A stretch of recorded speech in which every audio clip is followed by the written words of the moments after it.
Hello, can you hear me? Awesome. Thank you so much for coming to our March free concert series concert at the College Church. We are so excited that you are here and for a beautiful evening of harp and violin music. I want to remind you to silence your cell phones and any noise-making gadgets you might have. I also want to turn your attention to the back page of your program, and you can see our next two concerts. We only have two more left. It's been a wonderful season here, and we're so happy that we've been able to have all of the concerts this year. And you can see our April 15 concert will be the Jamaica Plains Saxophone Quartet, and they are very amazing, so you don't want to miss it. And May 13, our last program will be with two flutists, Dr. Gabby Alvarado, who's here tonight, and she was also an AUC graduate, and Ethan Lynn, one of our friends. So we're very excited to bring that music to you, and we hope you'll come back. The performers tonight I've known for a while, and they're pretty good. So I think you'll have a great evening. And I just want to remind you that this series is funded by donations. So if you feel moved at the end when you're walking out or at our table during the reception to leave a donation, we very much appreciate it. So without further ado, I'd like to welcome Ariel and Lyra to the stage.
Well, good evening, and thank you so much for coming out. We have been very excited to put together this concert, and quite honestly, it's been many years in the making. For those of you who don't know us, we're mother and daughter. I'm sure you can see the resemblance. And growing up, music was such an important part of our childhood. I remember in college there was a song that went, "There's music in my mother's house, in my mother's house, in my mother's house." And that was very true in our house. We were always encouraged to find our talents. And as we were growing up, those talents seemed to revolve around music, and I'm sure it's because of somebody's influence on the stage with me. And we were lucky enough to play in high school and then a little bit in college. But after I graduated from Andrews out in Michigan, Hector and I moved to Minnesota. And so we would come out here quite frequently. But of course, with having babies and being busy with all of those things, our playing together kind of came to a halt. And when my sister approached us for this concert, we thought, oh, I'm not sure we can put this together, because we were envisioning tons of interruptions from the kids or too many things going on. And of course, we did have that. I can't count how many times we were interrupted for a snack or a drink. But through a little bit of finagling of our schedules and some careful planning, we were able to put together this program. And there were 3 parameters for the music that we chose for this evening. The first being the inclusion of harpist composers. So those are people that were harpists and also composers, because the harp is such an interesting instrument. There's so many different ways of enhancing the beauty of this instrument that harpists really know how to make it sing. And so you'll notice in a lot of the pieces today that are by harpists, it's just this beauty that is just unexplainable, because they know how to make the harp work. The second parameter was that we wanted to feature women composers. This month, we celebrate women history, and for us, being women musicians, it's really important for us to focus on the women composers, because they had to fight extremely hard to get their music out in the world. And you'll hear a little bit more about the 2 women composers we are featuring tonight in a few pieces. And the third component that we wanted to incorporate for our program was making sure all of the music we chose complemented the last piece, the Fantaisie. Now, this is a piece that we've been trying to put together for quite a long time, because it's written by Camille Saint-Saëns, and it's for violin and harp. And you'll notice that it's beautiful. It just weaves both instruments seamlessly together. And all the pieces had to complement that. So we decided to choose character pieces. And character pieces are short works for instrumental performers. And the ones that we chose are deeply emotive. So when you're listening, you can tell what the composer wants you to feel. And it's very obvious that these short jewels of music not only touch us, but I'm sure it's going to touch you in a very wonderful way. The first piece you heard was by Marcel Tournier, a harpist composer, and now I'm going to pass this on to my mom to tell us a little bit more about him. Good evening. Marcel Tournier was perhaps one of the greatest in a long line of harpist composers. He wrote around 100 pieces, many for solo harp, but also for harp and voice and other instruments like the violin. Like many composers who were virtuoso of the instrument in which they composed, he understood the Renaissance, the resonance, and the possibility of his instruments better than non-harpist composers. Tournier is credited with moving the harp from a parlor instrument into a concert one. He is also recognized as being the first to bring the harp into the world of contemporary music. In his only published book, Marcel Tournier wrote, "The mere sound of its name, harp, releases an ideal vision that exactly reflects its musical soul." So that gives you a little bit. We will be playing another piece by Tournier later on. And Tedeschi was also a composer and harpist. in Italy. Not much is known about him, but our next piece, Serenade, I hope you enjoy.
Thank you. What a charming little piece.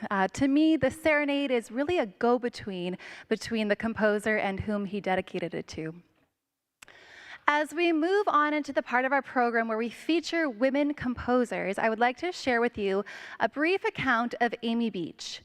Amy Beach was born very close to us in New Hampshire, and at an early age showed much musical promise. And it is said that her mother, a piano teacher, actually refused to give her lessons because she thought, she's too young, she's a little bit over her head, let's just wait and hold it off. But Amy had so many temper tantrums that her mother finally gave in. And as a mom to little kids myself, that must have been a lot of temper tantrums. Now, Amy quickly became a child prodigy. She took piano lessons and she started with the BSO when she was only 19 years old. So she was very, very young, and that same year, as her musical career is skyrocketing to success, she marries Dr. H.H.A. Beach, who was a doctor. After their marriage, he demanded that she no longer perform on the stage, except for 2 concerts a year. She no longer would be allowed to collaborate with people, and the only thing that she could do besides those 2 concerts for charity would be her compositions. And in order for her to grow as a composer, you would think that he would have tutors come into the home and let her study and broaden her horizons, but he did not. He refused to have any tutors come in, and so she was really left to her own devices. And during her marriage, she really did develop as a composer. After her husband's death, she once again started her career performing and concertizing across the United States and in Europe.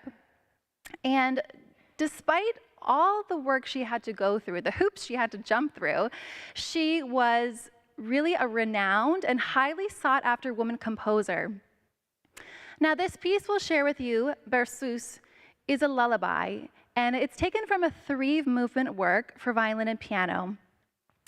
This second movement is extremely tender. It's a beautiful lullaby with flowing melodies, and as you listen to this work, it not only brings a sense of peace to the listener, but also a sense of contentment.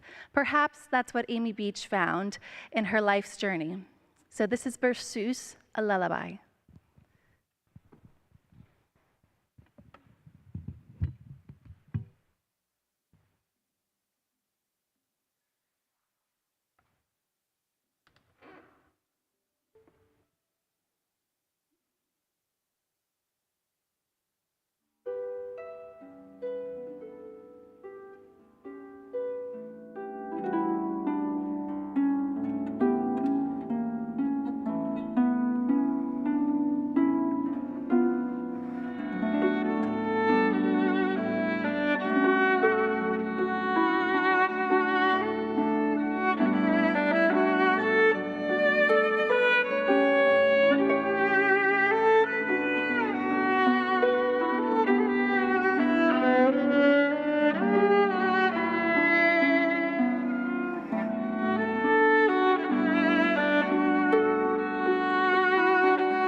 Lily Boulanger was another woman composer, and she was born in Paris.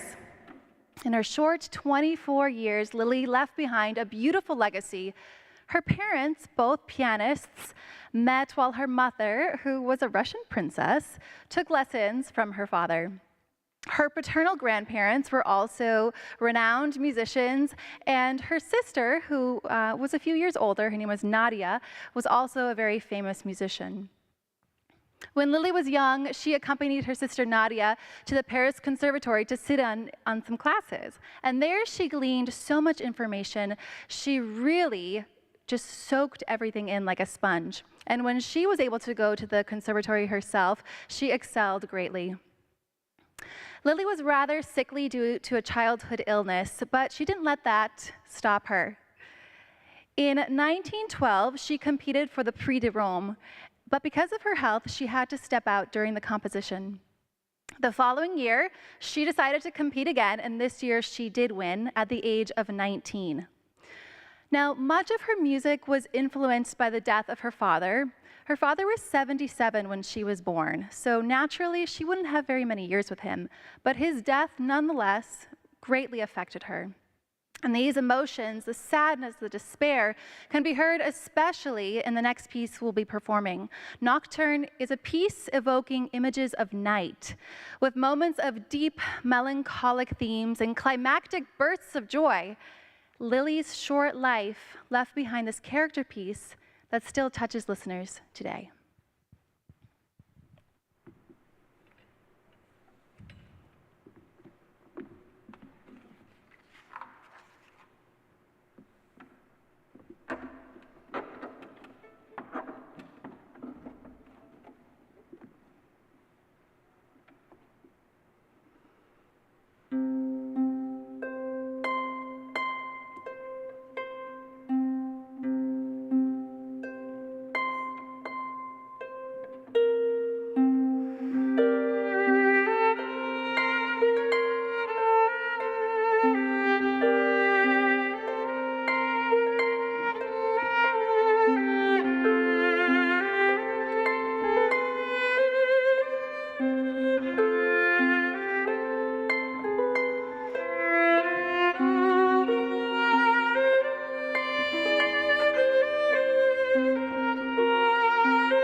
Thank you so much.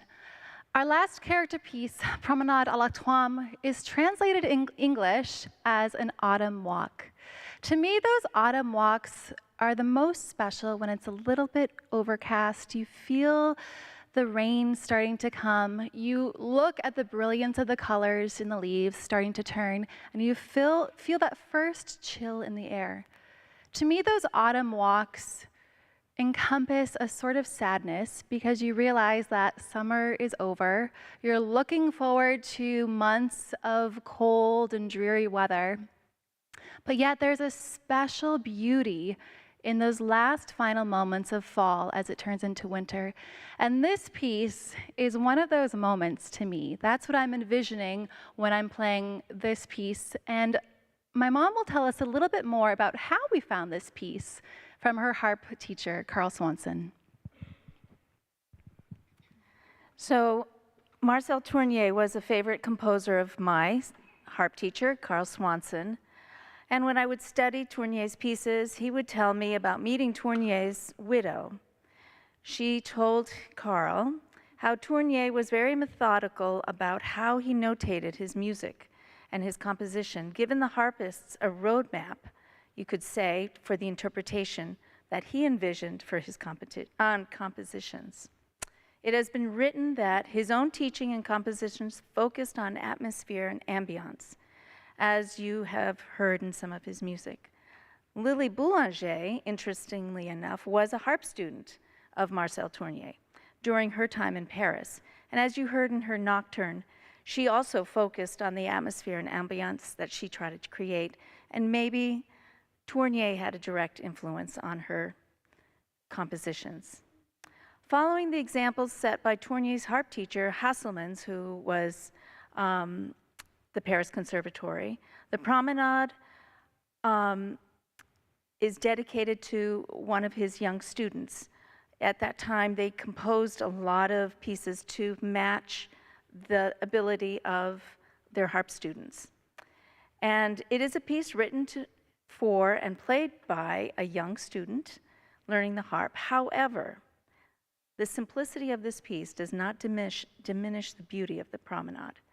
It is because of Tournier's devotion to create music that evokes emotion that Tournier will ever be remembered as a poet for the harp.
was truly a jewel, that short, simple jewel that we just fell in love with.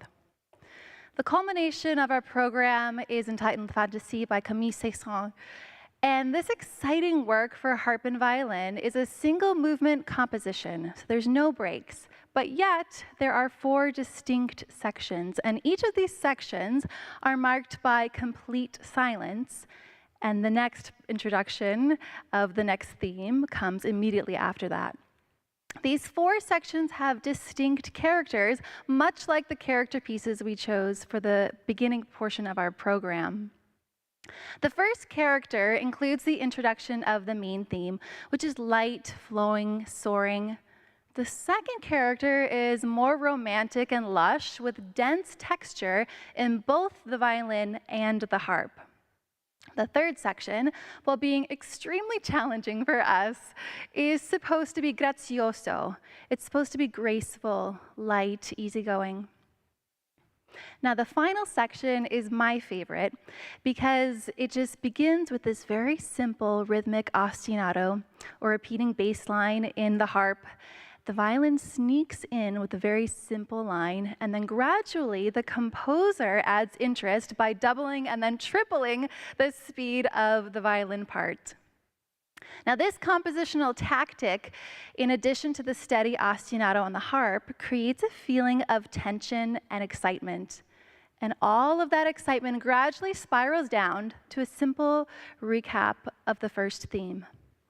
The title, Fantasy, alludes to all 4 of these sections, or perhaps we should call them dreams. Come with us now as we journey into the Fantasy by Saint-Saëns.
Thank you. I hope to share this one day with my children because it's such a special moment to be able to have a connection with someone that's known me forever. And so we are so happy and pleased to share this love of music with you. We do have one more piece that we prepared. And in lieu of the holiday that just passed yesterday, we thought that it would be a beautiful reminder that spring is coming and that even when we are going through dark times, we have the promise of hope that heaven will come soon.